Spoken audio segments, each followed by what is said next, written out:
Hi, this is Adam from Small Town Machine Shop, and quick video for tonight. I wanted to show you guys the bogey system that my uncle made to move this lathe. You know, the big Reed Prentice. It is very, very well designed, and okay, this lathe is big and heavy. It's a 22-inch by, well, it's 120 between centers. Overall length is like 16 feet, and it's old, and it is stout.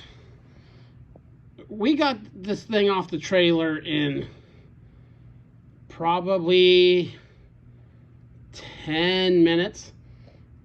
This part did us good. The back part over there that has those machinery movers underneath it, we fought those a little bit.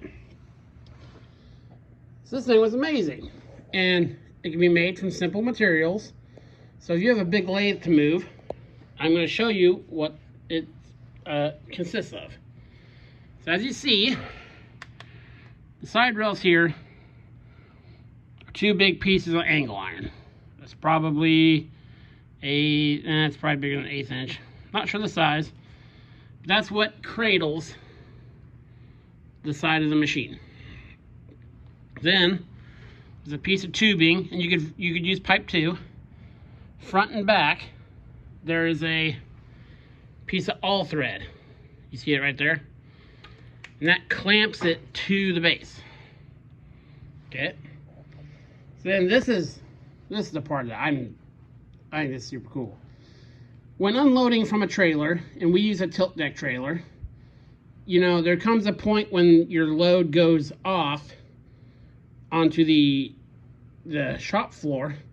You know, the back end comes down and it wants to catch on stuff because the angle changes. So you put this bogey system on there.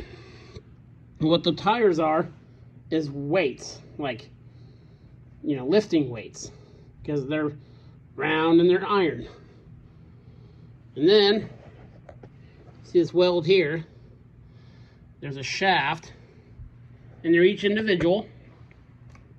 Let me snake down through here. So you can see. Okay, there's a pipe. Focus, camera. Focus.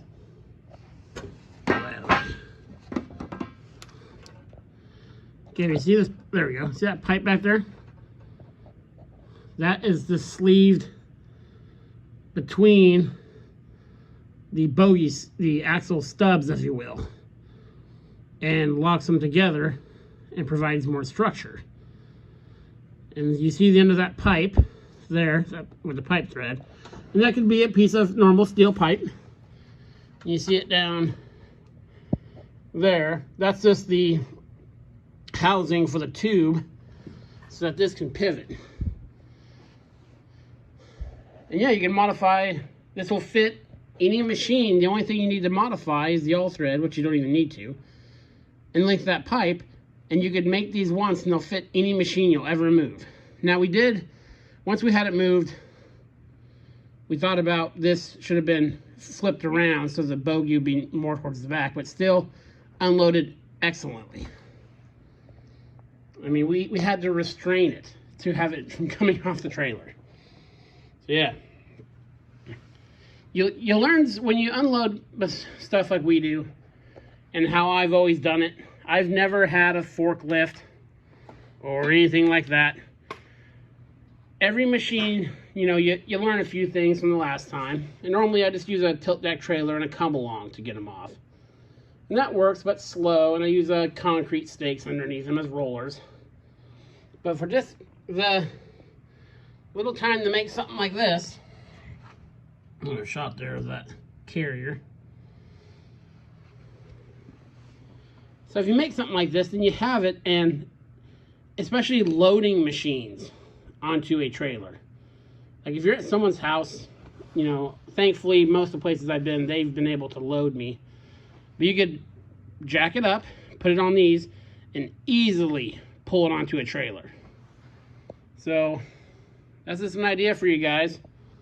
Very simple design, but you know the best designs are simple. And it's just stout. And yeah, very cool. That's what I want to share with you guys, the way we kind of move stuff around. I've had some questions about people getting machines, and they have questions about hiring riggers and stuff like that. If you're not comfortable moving machines, then don't do it. And if you do it, the number one thing to remember is a machine is never worth getting hurt over. So keep that in mind. So yeah, just wanted to show you guys how those were constructed, because I had some questions on them. I got an auction ending tomorrow, so hopefully tomorrow next day we'll have some goodies to show you. So yeah, this is Adam from Small Town Machine Shop. Please comment, like, and subscribe, and thanks for watching.